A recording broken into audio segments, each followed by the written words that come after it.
Well, even as the big picture on US bombing Venezuela has been the top focus here on NDTV, we give you an inside dive on what has happened over the last many months, over the tensions building between Donald Trump and Maduro. In fact, here we tell you how this escalated on March 24, 2025, when Trump imposed tariffs on the Venezuelan oil. And this, in fact, began the sharp reactions from Venezuela as well. On August 8, 2025, we saw Trump authorizing military against the drug cartels. We saw some of the assaults and attacks taking place in sea against Venezuela. And then on August 8, of course, the Trump increasing the reward for Maduro and then asking the forces to devise a plan to capture Maduro perhaps in Venezuela. Nobody had expected back then that this could possibly happen. But then again on August 8, he said that the US has deployed naval assets against the Caribbean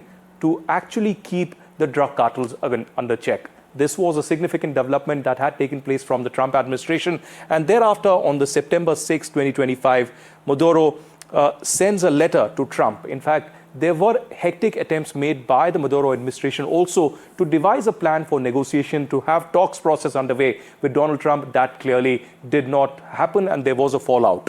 There was, of course, Maduro seeking a direct talks with Trump, as I mentioned. That clearly did not happen over the last few weeks. And finally, we had Maduro rejecting Marco Rubio's trafficking charges that were made by the US Secretary of State, Marco Rubio, who has just spoken to Mark Lee and updating him about the latest developments as well. October 10th is the day when Venezuela requested UNSC to, in fact, have an emergency session on the entire crisis with the United States. They had expected there could be a military intervention and wanted the UN Security Council to intervene. On September 10, 2025, the military actions were in fact put in place in the Caribbean waters. So the US was prepared and Venezuela was trying its best to defend itself. The crisis was only deepening further. Between October and November 2025, the US military built up in the Caribbean. There was a silent focus by the Trump administration. There was a green signal that was given to the Department of War and the US troops, the naval forces as well, to prepare and devise a plan.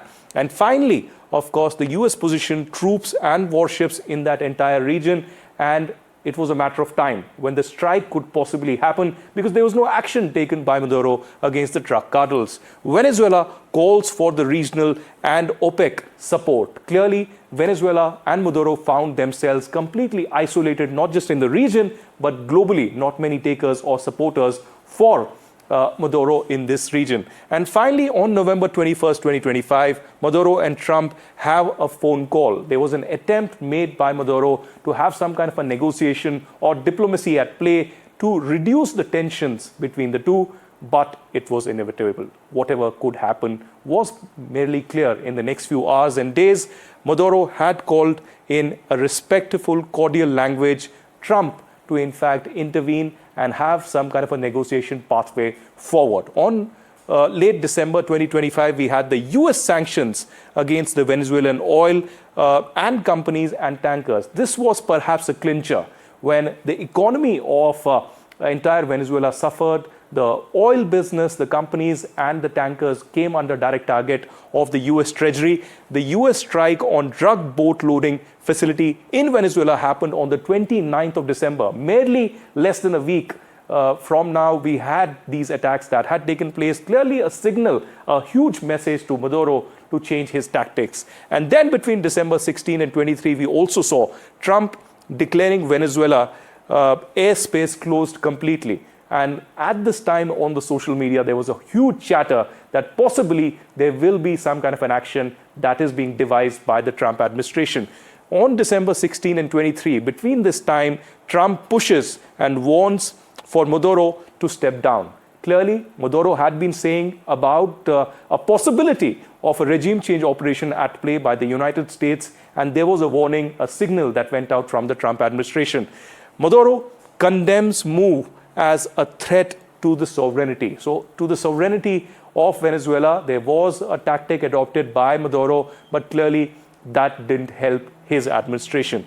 January 2 and 3. In the midnight, a little after 2 a.m., the US launched major strikes on Venezuela. At least 7 blasts were heard across Caracas, across the port as well. There were some injuries that were reported, but major destruction. And that was done to help the US troops and the DEA to help out an extraction process of Maduro in this entire way. The US targeted multiple locations, including Caracas. That is what we saw completely shaping the history of Venezuela with the end of the Maduro administration. Trump saying that Maduro and his wife have been captured. The first confirmation came in from Donald Trump when he spoke on Truth Social and confirmed the US strikes and also the capture of Maduro as well as his wife. So clearly, thick developments taking shape.